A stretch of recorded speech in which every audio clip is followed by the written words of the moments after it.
আসসালামু আলাইকুম। আউযু বিল্লাহি মিনাশ শাইতানির রাজিম। বিসমিল্লাহির রহমানির রহিম। ঈমানের বিবরণ। নবী করিম সাল্লাল্লাহু আলাইহি ওয়াসাল্লাম ফরমায়েছেন, বুনি ইসলামু আলা খামসিন শাহাদাতি আল্লাহ ইলাহা ইল্লাল্লাহু ওয়া আন্না মুহাম্মাদান আবদুহু ওয়া রাসূলুহু وأقيم الصلاة وآتوا الزكاة والحج والصوم والرمضان। সারার্থ ইসলাম পাঁচটি ভিত্তির উপর স্থাপিত কালিমা, নামাজ, যাকাত, হজ ও রোজা। বুখারী ও মুসলিম। উক্ত হাদিসে রাসূল আকরাম সাল্লাল্লাহু আলাইহি ওয়াসাল্লাম ইসলাম ধর্মের বুনিয়াদ অর্থাৎ ফাউন্ডেশন বা ভিত্তি প্রস্তর হিসাবে পাঁচটি জিনিসকে ঘোষণা করেছেন। তন্মধ্যে প্রথম এবং প্রধান হলো কালিমা। কালিমা শব্দের মধ্যে প্রধান কালিমা তাইয়্যিবা। কালিমা তাইয়্যিবা শব্দের অর্থ প্রথম বাক্য, পবিত্র বাক্য। কালিমা তাইয়্যিবা লা ইলাহা ইল্লাল্লাহ মুহাম্মাদুর রাসূলুল্লাহ সাল্লাল্লাহু আলাইহি ওয়াসাল্লাম। কালিমা তাইয়্যিবার অর্থ আল্লাহ তাআলা ব্যতীত আর কোনো মাবুদ নাই। হযরত মুহাম্মদ মুস্তাফা সাল্লাল্লাহু আলাইহি ওয়াসাল্লাম আল্লাহ তাআলার মহান রাসূল। এই কালিমার তিনটে গাছ প্রথমত মুখে পাঠ করিতে হইবে, দ্বিতীয়ত অন্তর দ্বারা কালিমার অর্থ বিশ্বাস করিতে হইবে, তৃতীয়ত কালিমা অনুযায়ী জীবন যাপন করিতে হইবে। তিনটি একত্রিত হইলে তাহাকে পূর্ণাঙ্গ মুসলমান বলা হইবে। প্রথম দুইটি না হইলে মুসলমান হইতে পারিবে না।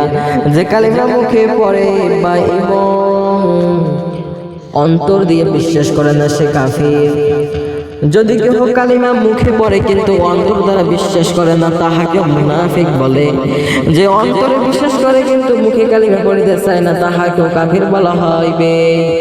যে কালিমা মুখে পড়ে অন্তর দিয়ে বিশ্বাসও করে কিন্তু কালিমা অনুযায়ী জীবনযাপন করে না তাহাকে ফাসিক মুসলমান বলা হইবে। এই কালিমাকে পবিত্র বাক্য এই জন্যই বলা হইয়াছে যে একজন কাফির সারাটি জীবন কুফর, শিরক, বিদআত ইত্যাদি সর্বপ্রকার গুনাহে নিমজ্জিত রয়েছিল।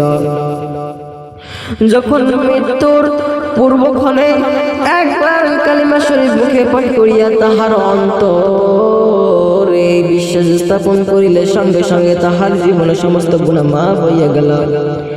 এইভাবে সে অতীত গুনাহ হইতে সাফ ও পবিত্রতা হইল। সে ওই মুহূর্তে মারা গেলে সে নিষ্পাপ বেহেশতে প্রবেশ করিবে। দ্বিতীয় কালিমায়ে শাহাদাত আশহাদু আল্লা ইলাহা ইল্লাল্লাহ ওয়া আশহাদু আন্না মুহাম্মাদান ওয়া আবদুহু ওয়া রাসূলুহু। অর্থ আমি সাক্ষ্য দিতেছি যে আল্লাহ তাআলা ব্যতীত আর কোনো মাবুদ নাই। আমি আরো সাক্ষ্য দিতেছি যে হযরত মুহাম্মদ মুস্তাফা সাল্লাল্লাহু আলাইহি ওয়াসাল্লাম আল্লাহ তাআলার প্রিয় বান্দা ও রাসূল। তৃতীয় ঈমানে মুজাম্মাল আমানতু বিল্লাহি কামা হুয়া বিআসমাইহি ওয়া সিফাতিহি ওয়া কিবলাতু জামিআল আহকামিহি। অর্থ সর্বপ্রথম সুন্দর নাম ও গুণ বিশিষ্ট আল্লাহ তাআলার উপর ঈমান আনিলাম এবং তাহার আদেশাবলী ও নিষেধসমূহ মানিয়া লইলাম। চতুর্থ ঈমানে মুসাসসাল আমানতু বিল্লাহি ওয়া মালাইকাতিহি ওয়া কুতুবিহি ওয়া রুসুলিহি ওয়াল ইয়াউমিল আখিরি ওয়াল কদরি খাইরিহি ওয়া শাররিহি মিনাল তাআলা ওয়াল বা'সি বা'দাল মাউত। অর্থ প্রথমে আমি ঈমান আনিলাম আল্লাহ তাআলার উপর, দ্বিতীয়ত ঈমান আনলাম তাহার ফেরেশতাগণের উপর,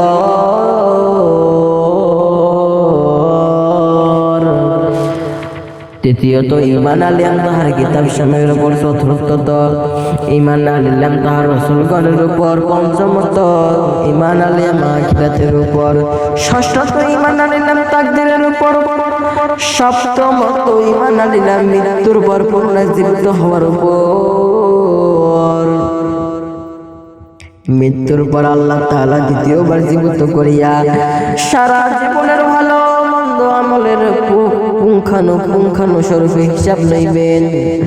উক্ত 60টি জিনিসের উপর ঈমান আনা ফরজ, অর্থাৎ অন্তরে অকাট্য বিশ্বাস স্থাপন করিবে এবং মুখে স্বীকৃতি করিবে।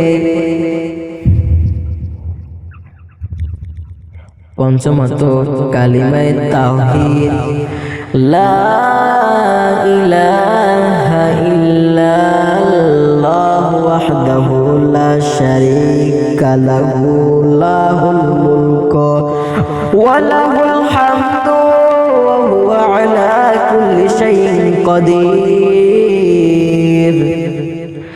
আল্লাহ তাআলা ব্যতীত আর কোন মাবুদ নেই, তিনি একক, তাহার কোনো শরীক নাই। সমস্ত বাদশাহী তাহারই জন্য এবং সকল প্রশংসা তাহারই জন্য। তিনি জীবন দান করেন এবং তিনি মৃত্যু দেন, তিনি চিরঞ্জীব, তিনি কখনো মরিবেন না। সমস্ত কল্যাণ তাহারই হাতে, তিনি সর্বশক্তিমান। যদি কোনো ব্যক্তি উপরোক্ত কালিমা বাজারে যাইয়া একবার পাঠ করে, তাহার আমলনামায় 10 লক্ষ নেকি লেখা হয়। সবাই বলেন সুবহানাল্লাহ। ষষ্ঠ কালিমায়ে তামজিদ, সুবহানাল্লাহি ওয়াল হামদুলিল্লাহি ওয়া লা ইলাহা ইল্লাল্লাহ ওয়াল্লাহু আকবার। অর্থ আল্লাহ তাআলা অতি পবিত্র, সমস্ত প্রশংসা মহান আল্লাহর জন্য। আল্লাহ তাআলা ব্যতীত আর কোনো মাবুদ নাই, আল্লাহ পাক সর্বমহান। আল্লাহ তাআলা সর্বমহান, এটা কি আপনারা জানেন নাকি জানেন না?